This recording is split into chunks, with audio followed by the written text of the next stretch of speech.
Komisi Pemberantasan Korupsi menahan dua petinggi perusahaan BUMN PT BGR. Bupati Kepulauan Meranti Muhammad Adil ditetapkan KPK sebagai tersangka. Mega kembali menahan dua tersangka kasus dugaan korupsi penyaluran bantuan sosial atau bansos beras untuk penerima manfaat dan program keluarga harapan dari Kementerian Sosial. Assalamualaikum warahmatullahi wabarakatuh. Perkenalkan, nama saya Ahmad Gultom. Saya dari Universitas Ibnu Sina, Fakultas Ilmu Kesehatan, Prodi Kesehatan dan Keselamatan Kerja. Saya dari kelas 1 A3. Nah, kali ini saya akan mengedukasi tentang anti korupsi. Nah, sebelum itu kita harus tahu dulu nih, apa sih itu korupsi? Korupsi adalah tindakan penyalahgunaan kekuasaan, wewenang atau jabatan untuk keuntungan pribadi atau kelompok yang melanggar hukum.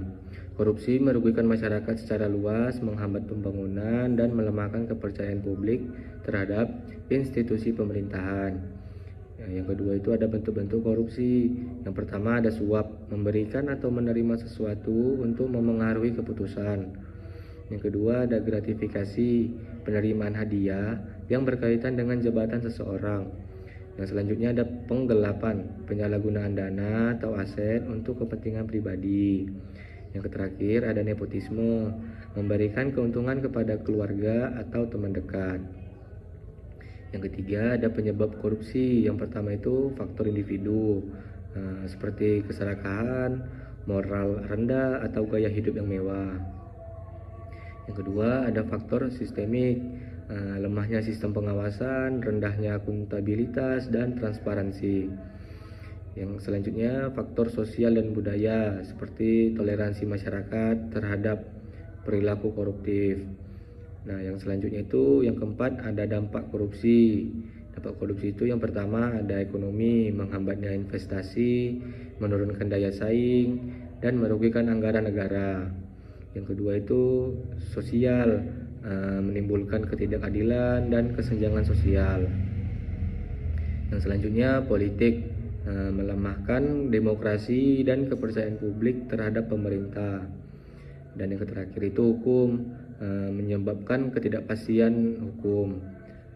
Yang kelima itu ada upaya pencegahan korupsi. Yang pertama edukasi dan kesadaran publik, seperti menanamkan pendidikan anti korupsi sejak dini di sekolah dan masyarakat. Yang kedua penguatan hukum, penegakan hukum yang tegas dan transparan terhadap pelaku korupsi. Yang ketiga ada transparansi dan akuntabilitas, meningkatkan keterbukaan dalam pengelolaan keuangan dan administrasi publik. Yang selanjutnya pelaporan dan perlindungan pelapor. Maksudnya itu kita memberikan perlindungan kepada sang pelapor. Yang selanjutnya penerapan teknologi. Maksudnya itu memanfaatkan sistem digital untuk mencegah manipulasi data. Dan yang terakhir ada nilai-nilai anti korupsi. Yang pertama kejujuran. Kita harus bertindak sesuai dengan kebenaran. Yang kedua keadilan.